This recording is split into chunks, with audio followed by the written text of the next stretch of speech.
तर आपण पूर्ण आपल्या नगरसेवकांची बैठक घेतलेली आहे. उद्या महापौराचा अंत्य फॉर्म भरायची तारीख आहे.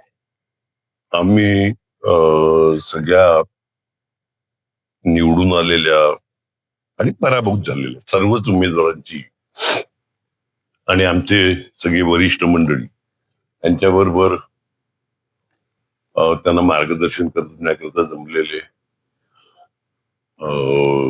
हिशोब देणं, अमुक करणं, तमुक करणं ह्याच्याबद्दल बोललो. आणि त्याशिवाय महापौरांचे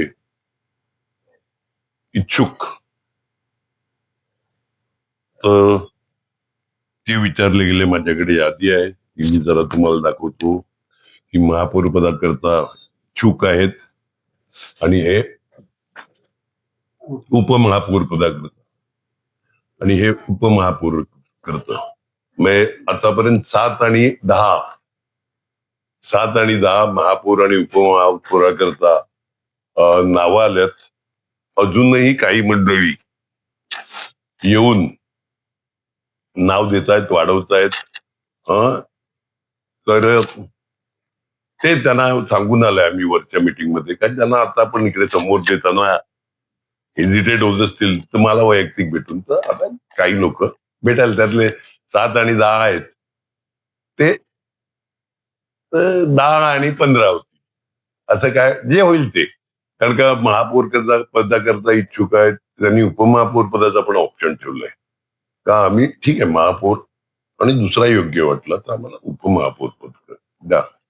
तर ते आता आम्ही सगळे जे वरिष्ठ आहेत आमचे पदाधिकारी त्यांच्याबरोबर सगळ्यांबरोबर चर्चा करणार. हे सगळं आटोपलं तुमचं झालं. आता थोड्या वेळाने आम्ही बसू आणि महापौर उपमहापौराचं नाव फायनल करून उद्या सकाळपर्यंत त्यांचे फॉर्म, सकाळी ज्यावेळी फॉर्म भरायला चालू होईल त्यावेळी त्यांचे फॉर्म भरले. म्हणजे महापौर पद आणि उपमहापौर उद्याच आपण फायनल करण्यापेक्षा 3 तारखेला नाही 2-2 फॉर्म आम्ही भरू. 2-2, 3-3 काय जी भरायची असतील ते भरू आणि उद्याला जनरली डिक्लेअर करू. पण कोणता नेमका निकष आपण करणार आहे विधानसभा सगळ्या लोकांना. आणि आता इतकी वर्षे आपण जी सत्ता उपभोगलेली आहे, आपल्याला सक्षम विरोधी पक्ष नेता नव्हता, तर यावेळेस एक सक्षम विरोधी पक्ष नेता आपल्या समोर बसणार आहे. तर अशा वेळी नेमका कसा निकष लावणार आहे आपण महापौर? नाही विरोधी पक्ष नेता बसून द्या ना, त्यात काय मोठं आहे. विरोधी पक्ष नेता बसल्याने आम्हाला काय फरक पडतो? काय तिकडे आमचे नगरसेवक काय कोणाचा याला घाबरतात तर चुकीच्या पद्धतीने वागतात. त्याच्यामुळे मला तो काही फरक पडत नाही विरोधी पक्ष नेता वगैरे. आयुष्यभर त्यांना विरोधी पक्ष नेता मुक्त राहून दे,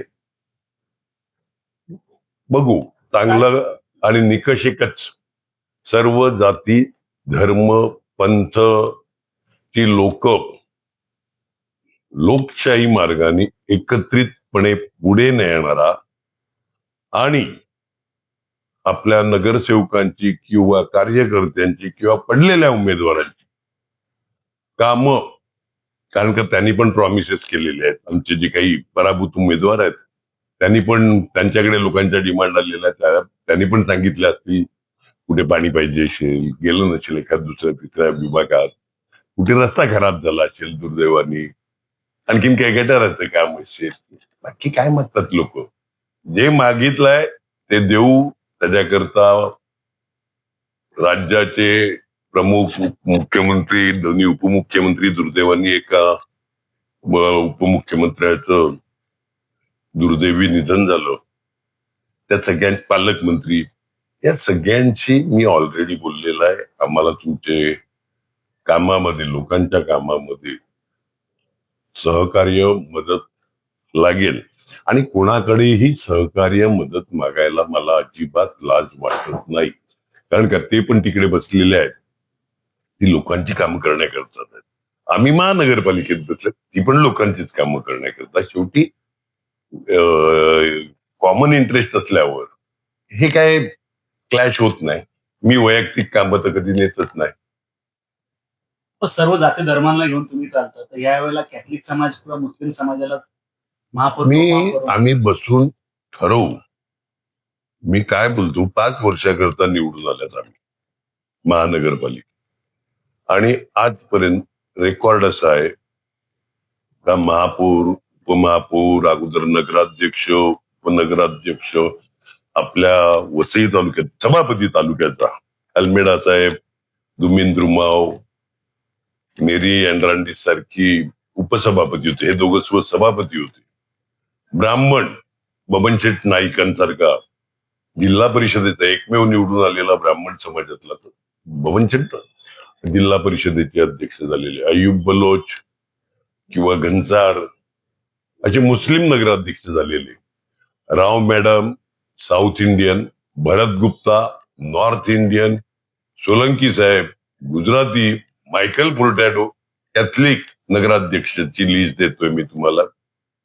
लक्षात आलं की नाही? पहिला स्टँडिंगचा त्यावेळेस मग अफिफ यंगेस्ट मुस्लिम, पहिले उपमहापौर शकीरभाई मुस्लिम, त्याच्यामुळे चेअरमन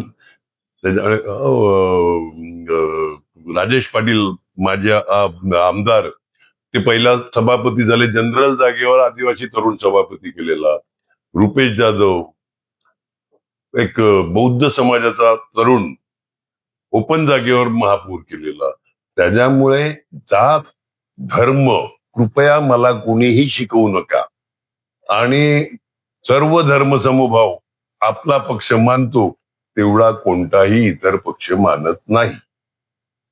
आपण काही लोक सांगत पिलिया पिलिया हुआ था उनको.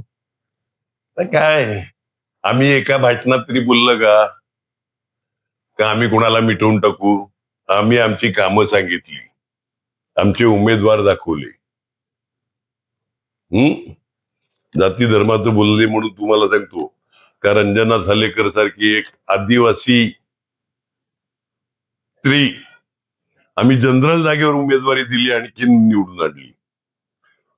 आणि थम्पिंग वोटनी निवडून आणली, म्हणजे थोडक्यात नाही तर बऱ्यापैकी मतांनी. लक्षात आलं का? म्हणजे तिचं आदिवासी असण्यापेक्षा ती या स्त्रीनी कामं किती केल्यात ना ही लोकांनी बघितली.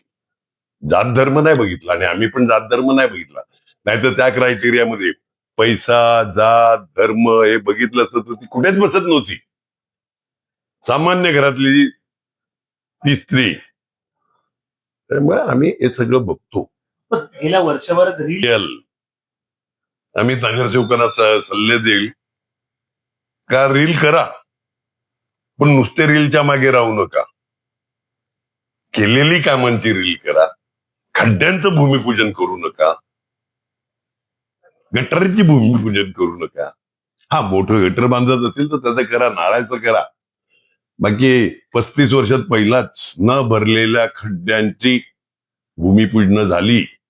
भूमिपूजन करून सुद्धा ते खड्डे भरले गेले नाही. म्हणजे रील महागात पडल्या विरोधकांना. ते लोकांनी ठरवलं. लोकांना अनुभव आला ना 20 वर्षातला.